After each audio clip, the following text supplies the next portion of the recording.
All right, here we go. Well, once again, welcome everyone. We are going to make this the best, most productive 30 minutes of your day. So we're going to hop right in here and let you know what we're going to talk about today. So we're going to just kind of give you a quick introduction, tell you who we are. We're going to Diana's going to define your target market and really help you understand who you're going after. We're going to talk about the marketing funnel, and you've probably heard about the marketing funnel, but this is a really important part of identifying and getting the right target into your system. We're going to talk about creating content that resonates. Then we're going to go into brand consistency and talk a little bit about that and why it's important. We're going to talk about strategies to stay consistent. We have some freebies at the end, so you're going to want to stay for the full 30 minutes. So we've got some really great freebies at the end, and then we'll just open it up for Q&A. Okay, so let's just go ahead and let you know who we are. My name is Christine George, and you see me up here in the top left. That is my business partner, Carrie Edwards. I am the co-founder of Post and Beam Creative. We are a marketing and design services firm specifically for real estate. I'm also a marketing strategist and host of the Know Like Trust podcast. Carrie, my business partner, is our designer, and so we are a pretty powerful team together. Hey guys, how are you? My name is Diana Zaya. I'm the founder and president of Maverick Real Estate Consulting. Just a little bit about my background. Well, a little bit about Maverick. We are a consulting firm that uses data analytics and traditional business frameworks specifically to help real estate brokerages recruit more agents. My background in real estate started over 25 years ago. As an agent, I was kind of an up-and-comer at the time, was helping out, moved into helping our agents with coaching, helping them with their marketing campaigns, helping them get more clients. Most recently, I was part of the founding team of Realytics, which is a data provider using AI to help brokerages recruit more agents. And I'm a regular contributor to RealTrends and Inman. So thank you for being here. And just real quick, if you can just I really, really would appreciate, just drop us a note and let us know if you're an agent, if you're a brokerage. It just kind of helps us know who our audience is. So I'm going to kick off a little bit about agent recruitment. So my focus is agent recruitment. I'm sort of going to approach this in that sense. But the strategies that we talk about today really are universal. So you can use it if you're an agent and you're looking for more clients, if you're, whatever your business is, you can use these strategies to grow your business. When we work at Maverick, when we work with a client to help them recruit more agents, there's typically 4 areas of the business that we focus in on. So my whole thing is, let's work smarter, not harder. There's a lot of coaches and gurus and teachers and preachers out there that will say to you, well, if you're not recruiting agents, it's because you haven't made 1,000 calls this month. And while I do believe cold calling is one aspect, one tactic of your strategy, and that, we should work hard at whatever our business is, I just think that it's more effective to work much smarter and get the right strategies in place to produce results much more easily, much more efficiently. So there's 4 areas that we really need to look at. The first area is when you're doing your strategic planning. In this industry, we're really people. So we have really strong instincts. We have a lot of experience. And so typically when we're doing our strategic planning and setting initiatives, we are doing that from experience and from gut instinct. And while that's awesome, and I love that, I would also say that supplementing that with data-derived insights is really going to supercharge the strategies that you set. Is going to help you to set the right strategies. And so we employ data analytics in our practice. So we'll start with either your business problem or an opportunity that you want to explore. We'll collect all the data, we'll clean it, organize it, interpret it, visualize it, so that we know very easily and very quickly what kind of strategies we need to set. So that's really kind of foundational. We want to start there. We'll also look at tech implementation and adoption. As you all probably know, there's a ton of software out there. Fortunately, there is a ton, and unfortunately, many of these softwares have a lot of overlapping features. So an example of that is you may have 3 pieces of software that all can have the capability to launch email campaigns, and that's just one example. So what is really important is to, number one, know that you have the right software for you. Number two, understand which pieces of that software work best for your team, because we want to make sure that it works for your team, not against your team. And then realizing what features within that software are going to work for you. So you don't necessarily have to use all the features, but the right ones to make sure that you are getting the most bang for your buck. And then we look at sales and marketing and optimizing everything on the sales and marketing front. And that's everything from defining your target market to creating your value prop to creating scripts, templates, sales battle cards, all of that kind of stuff that's really going to arm and equip your team. For the purpose of today's discussion, we're going to look at just one component of these 4 pillars, which is the marketing piece, and more specifically, how to create content that is going to resonate with your market. And this is just sort of an overview. We want to start with a marketing roadmap. So a marketing roadmap is the plan that you put together that encapsulates everything about your marketing. So it's got your initiatives. What initiatives are you going to launch? Your goals. It's going to help you stay aligned as a team, and it's also going to help you track toward progress. So really important to put that together. It's sort of like a high level plan of your marketing. I suggest putting it together every quarter for the quarter. But we're going to focus in on, or at the very foundation of putting together your marketing roadmap, is defining your target market. Go to the next slide. So defining your target market is sort of that foundational piece that I highly recommend spending some time doing this. You really don't want to skip over this. Now, if you are a brokerage and you're looking at specifically recruiting agents, defining your target market would be also defining your agent personas. And there are many ways that you can sort of structure this. There are specifically 2 personas that I really, really like. They're your rising stars, or what I call your rising stars. And the other one is your highly recruitable but stable veterans. Now, the reason I like these 2, typically for most traditional brokerages, these 2 personas are going to be your most profitable. Again, it depends on your brokerage model. There's some alternative models where different personas are going to work better. But for the purpose of today, we're going to talk about the rising stars and the recruitable veterans. Now, before you define your agent personas, it's really important to make sure that you are sourcing agent prospect lists. So there's a lot of great companies. My former company, Realytics, does this.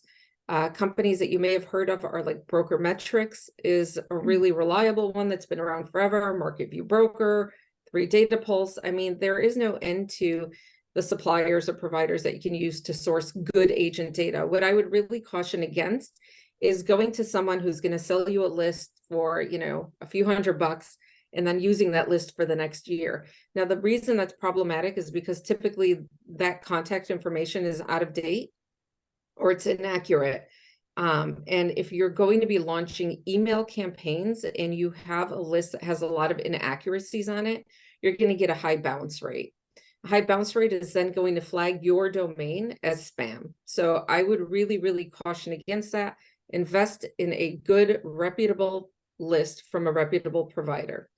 So with that being said, the way you want to then segment that list to create these personas is for the rising stars. You want to look for agents that are doing 1 to 3 million, and agents that showed up within the MLS 18 to 24 months ago. The reason we say 18 to 24 months is because enough time has passed to get a good baseline of what this person is going to produce. But they're not in the business long enough that they've really come up on everybody's radar. So we want to find those agents that are sort of like, they've been in the business a while, they know what they're doing, they're producing, but nobody really knows, nobody's heard of them yet. Nobody's looking for them. They're not getting a ton of recruiting calls. Also, really important is when you are looking for the rising stars, one indication of somebody that's going to likely do well in this business is look for newer agents that have taken a couple of listings. It's a really, really good indicator of future success. So when I was with Realytics, we had a deep learning model that would predict the likelihood of, it would place a percentage on the probability of future success on newer agents. And one of the things that we heavily looked at was the number of listings that they took. So look for a couple of listings there. The idea is that, if somebody's trusting you with their biggest asset, then, it's a good indicator that you're going to do well in the business. On the other side, we want to look at those stable veterans. These are agents that are regularly closed 3 to 6 million. They've been in business at least 3 years. And we want to look for that negative year-over-year trend. We suggest 15 to 40%. Any more than 40, it may be an indication that they're leaving the business. Any less than 15, and they may not be as recruitable. But somebody whose business is down 15 to 40%, they may be sitting there wondering, like, geez, what can I do? I need to do something. And maybe a brokerage switch is a good move for them. So, okay, next slide, Christine. So now that we've got that defined, we want to start to think about our marketing funnel. Now, there are different variations of this that you can Google and you'll find. But this is one pretty general marketing funnel. Now, what the marketing funnel is, it's the different stages that a buyer, or in this case, we're looking at agents that we want to recruit, but in marketing, these are the stages that move a buyer from stranger to advocate. And these are generally the basic stages that you're going to want to go through. Now, at each stage, we have a different purpose and a different way that we're going to engage with our market. So at the awareness stage, we're sort of casting a wide net. This is the stage in which the buyer becomes aware that they have a problem. So it could be that agent whose business is substantially down and they're thinking, geez, this is a problem. I need to do something. So the seller goal here is to thought provoke. The very next stage is the discovery stage. This is where the agent may start to go searching for solutions. So they'll start with a Google search and see what brokerages are in their market. Your goal as the seller or as the brokerage is to educate them. So you want to create a lot of content that talks about the firm, talks about your culture, talks about what you offer, that sort of thing. So at the consideration stage, this would be where the buyer or the agent comes in to perhaps meet with a brokerage and learn a little bit more. So our content needs to be really explanatory at this point. At the decision stage, this is where your goal as the brokerage is to reassure them that they're making the right decision. So you want to paint a picture of what it looks like if they come over, make them feel comfortable with that decision. And this is where they're going to ultimately make the decision to either go with your firm or go with another one, or maybe even stay put. Finally, at the last stage, the loyalty stage, this is assuming that the agent has made the decision to come over to your firm. The sale is not over. I like to say, there are two sales: the sale to your market to bring them to you and to start to work with them.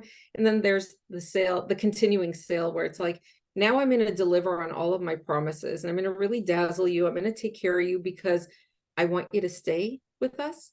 And I also want you to become a brand advocate for us. And because you've had such a marvelous experience, you're going to go out and tell everybody about us. More agents are going to come to our firm. So if we lay out all the different stages and we know what our intention is at every different stage, then it helps to sort of lay the foundation as to what kind of content you want to create at every different stage. So at the awareness stage, the types of content that I would like to create, or that I would create, would be things like videos, blog posts, podcasts, anything that sort of casts a wide net to your larger audience. An example of this is if you are targeting, for example, those newer up and coming agents, and you say, well, I want to create a video. It makes a lot of sense to create a video that highlights your culture.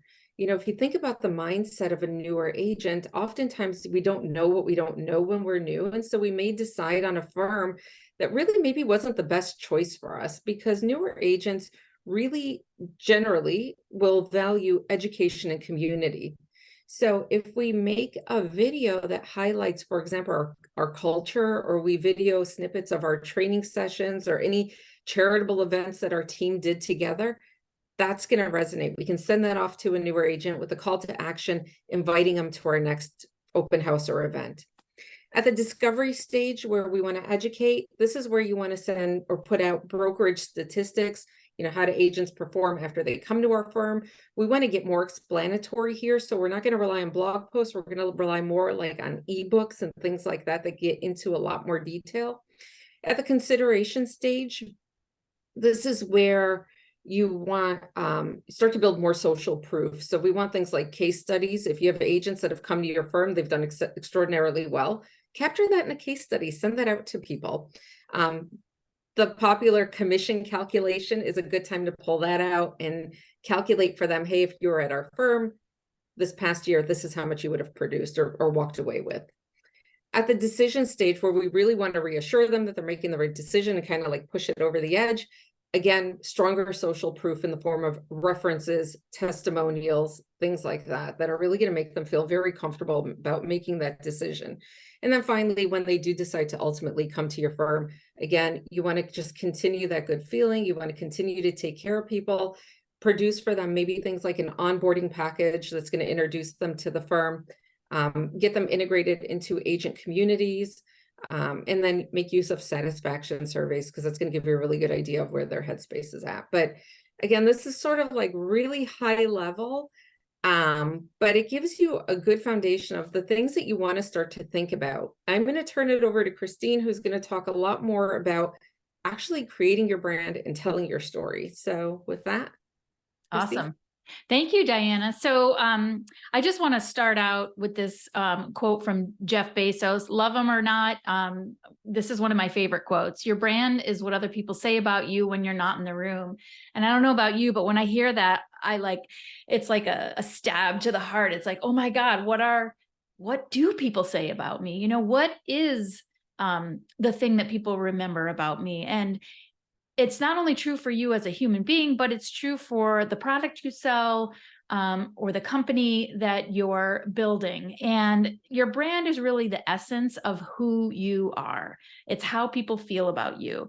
So everything that you do, everything that you communicate, whether it's, from videos to testimonials, all the way down the funnel, needs to be consistent. And so let's talk a little bit about why brand consistency is so important. So when you think about the funnel and you think about all those different tactics that Diana was talking about, you want to ensure that what you're communicating is absolutely consistent. The first reason why it's important is because it makes you recognizable. It makes you memorable. So using the same logos, colors, fonts, photos, image style, messaging across all of your marketing channels makes it easier for people to recognize and to remember your brand. And that's not only true for what you see online and in print, or on lawn signs, in the market. It's what people are saying too. So you want to make sure that the agents within your organization are also singing the same song, right? The second reason brand consistency is so important is because it creates trust. So brand consistency establishes you as a reliable and trustworthy advocate. And when you're inconsistent, it confuses customers and it creates uncertainty about your service. So you want to remain focused on what it is that you're about, what it is that you're offering, what your value proposition is, and make sure that's consistent across everything that you're communicating so that you're creating that trust. Number 3 is differentiation. And this is a huge one in the real estate space, because let's face it, there are 1.6 million agents in the United States, and there are 106,000 real estate brokerage firms. That's a lot of people. The market is extremely saturated. And I I know at Post and Beam Creative, it is the number one thing that people come to us for, which is help me differentiate myself and distinguish myself in the market. And so making sure that you're consistent helps to be distinguishable in the marketplace. Number 4 is credibility. Consistent branding shows that you're serious about your business. It shows that you have a vision, a clear vision, that you're organized, that you're focused, and that you're conducting business at the highest level all the time. And number 5 is brand equity. Consistency creates brand equity. It's the value of your brand in the eyes of the people who you're trying to attract, and showing up in a consistent manner all the time creates that level of brand equity. So the next thing I want to talk about is, I first want to share one of the company that I believe does the best job in terms of consistency is Sotheby's. And I'll tell you why. So over the course of my career in real estate, which spans about 16 years now, I have interviewed hundreds of agents and broker owners, and I have given them a list of all the different big box brands across the United States and said, give me one word that describes this brand, everything from Coldwell Banker to Sotheby's.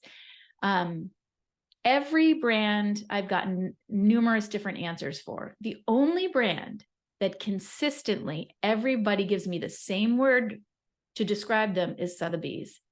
And if you can guess what that word is, it's luxury. Every person, when they think of Sotheby's, they think of luxury. And the reason for that is because Sotheby's is consistent across everything they do, from their office signage to their lawn signage, to their social media, to their property descriptions, to their email communications. And I think this is huge kudos to Sotheby's. I am not affiliated with Sotheby's in any way, but I will tell you, they are a franchise organization. And so it is very difficult. If you guys are part of a franchise organization, you know how hard it is to maintain consistent look and feel across all the different franchisees.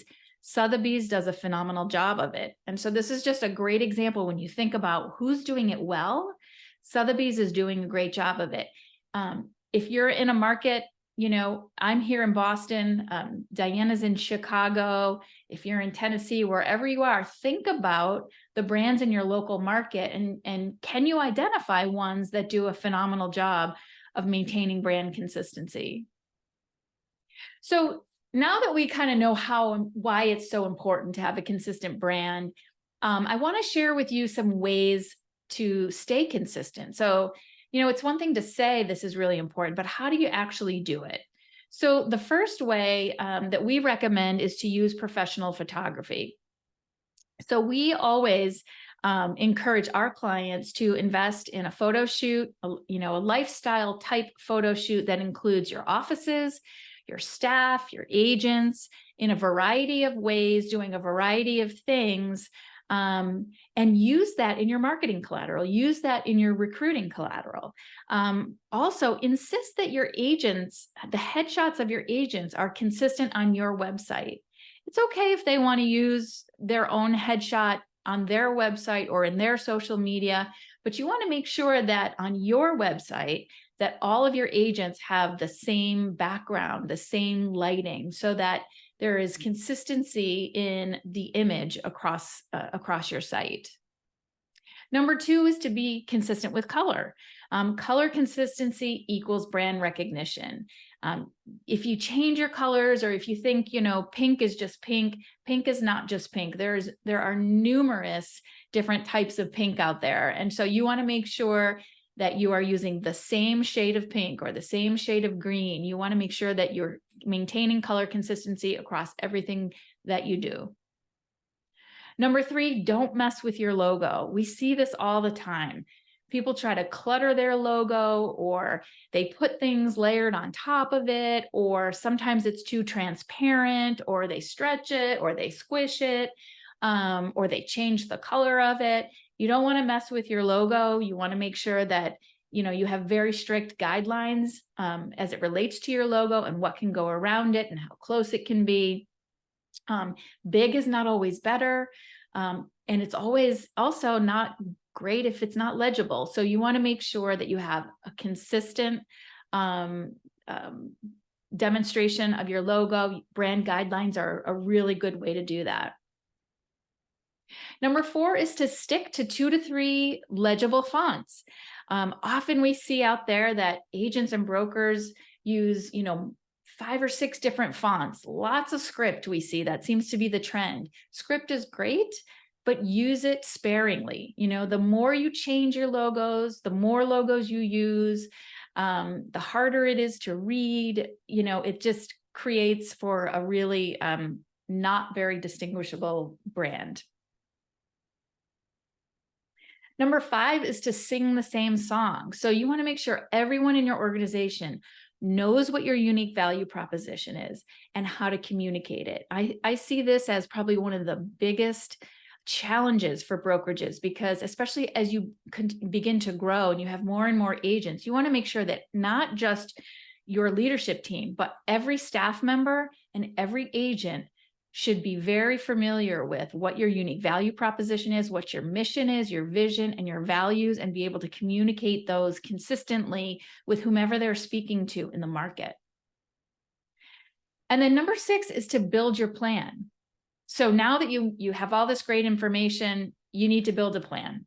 The first thing to do is to choose your marketing tactics. So as Diana mentioned, what are you going to do to promote your brand? Is it video, podcasting, blogging, events, direct mail, webinars, whatever it might be? Choose what your tactics are going to be.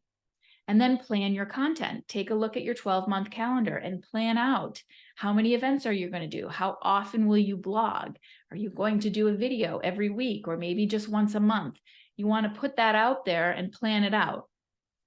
Create your calendar. And then time block content creation. And the way that we suggest you do that is through batch content. So let's say you're going to do a video a month, 12 months. Maybe once a quarter, you shoot 4 videos, 3 videos. You want to batch your content on the same day so that you can make the most of your time. And then schedule it. You take one piece of content and you can repurpose it across all of your social media platforms, in your blog, in a LinkedIn article. There are so many different ways to repurpose your content so you're getting the biggest bang for your buck.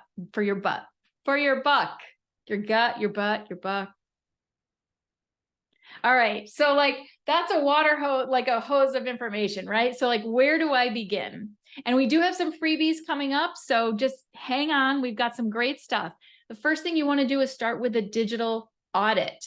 Super, super important, right? So everybody is Googling. When they hear about you, when they hear about your company, the first thing they're going to do is Google it and see what you're all about. You want to make sure that when somebody Googles you, that everything they're seeing is consistent, from your URLs to the way you describe yourself, to the images you use, to the way that you present yourself, all of your contact information, reviews. Make sure all your reviews are going to Google, especially if you're a broker owner. Have your agents do testimonials on your Google business profile. Really, really important.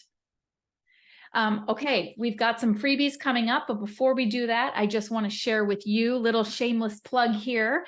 At Post and Beam Creative, we do provide personalized design services for every part of your business. The 2 most popular packages that we provide are brand identity. So if you're a brokerage that needs a new visual identity, that needs positioning, we do that. We will do discovery, positioning, visual identity.